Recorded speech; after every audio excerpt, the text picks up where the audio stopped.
Obviously, big things going on. We had the UFC in Canada for the first time ever. Huge event. Were you surprised at all by the support of the Canadian fans? No, actually, we sold out that Bell Arena 90 days before the fight. That's how big it was. I think we could have had it at the old Jari Park or maybe Olympic Stadium. It was a big event. Obviously, that was a huge event for you, coming to Canada for the first time. Can we expect to see you come to Canada again anytime soon? And if you come, where would you go? The UFC definitely was very excited about being in Canada. I believe we would go back to Montreal. We're working on Toronto, actually, to see if they'll ever legalize the sport. That's one of our goals. I'm actually very familiar with Mr. Ken Hayashi out there, who seems to be the key holder over there. Can you tell us a little bit about the process in Toronto?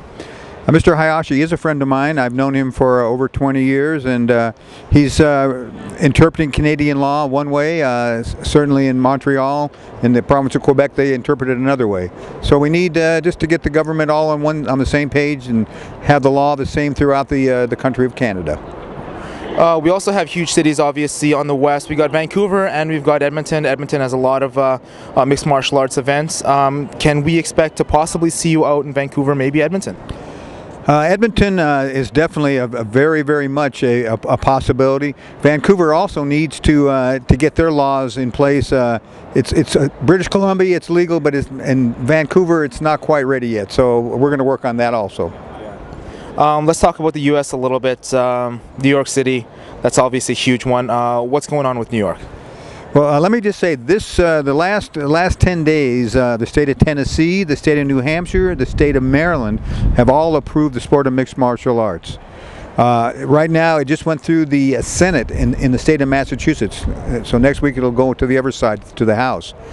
We are currently lobbying in New York, and I'm very bullish on our future, the sport of mixed martial arts, and I believe that New York will be on board this year. Is there anyone else besides New York that you're very interested in opening up to? Well, Massachusetts for sure, and like I said, we are working on that feverishly and have it half done. Our goal is wherever there's an athletic commission to have the sport of mixed martial arts approved. Only a few more questions. We have Germany on the horizon. Can you tell us a little bit about that? Very possibly. We're looking at Germany. There's some hurdles we have to find out about. We would love to take a show to Germany this year. We're going to London very quickly, and but Germany would be a doable goal. Any other international cities outside of London and Germany?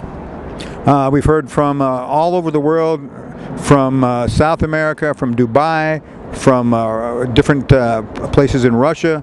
So it's a global sport, and we just want to be at the forefront of it. I'm going to put you on the hot spot here a little bit. We've got Penn versus Shirk happening here tomorrow. Your thoughts on that main event?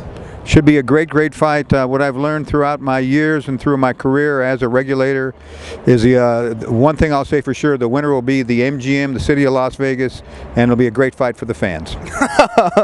Very political. Well said. I'm going to ask you one more time. We've got coming up. We got Forrest Griffin versus Quentin Jackson. Do you have any predictions for that fight? Another big-time fight. I think that these guys, it'll be a real slugfest, and I'm looking forward to it. Would you like to say anything in closing to the fans of the UFC around the world, not just here in Las Vegas? No, our goal is to come around and bring this great show wherever we can throughout the world, and just keep following the sport, and the MMA and the UFC will be there someday.